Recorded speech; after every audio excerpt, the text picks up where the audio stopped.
आणि पुरुष वर्गांच्या बाबतीत तर असं सांगितलं गेलं, जिवंतपणे आपल्याला काही गोष्टी अशा आहेत ज्या जिवंतपणे जाळतात. प्रेम आम्हाला जिवंत ठेवतं. कोण आम्हाला जाळतं? सुभाषितकार वर्णन करतात.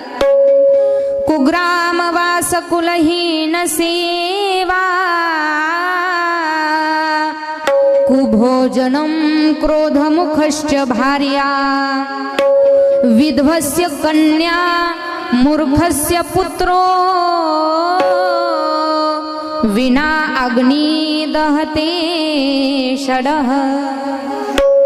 पुरुष वर्ग गाव गुंड, कुलहीन माणसाची केलेली सेवा, कुलहीन माणसाची केलेली सेवा, कुभोजन जास्त बडबड करणारी पत्नी, आपली विधवा कन्या आणि आपला मूर्ख पुत्र, या गोष्टी आपल्याला जिवंतपणे जाळतात महाराज, जिवंतपणे जाळतात.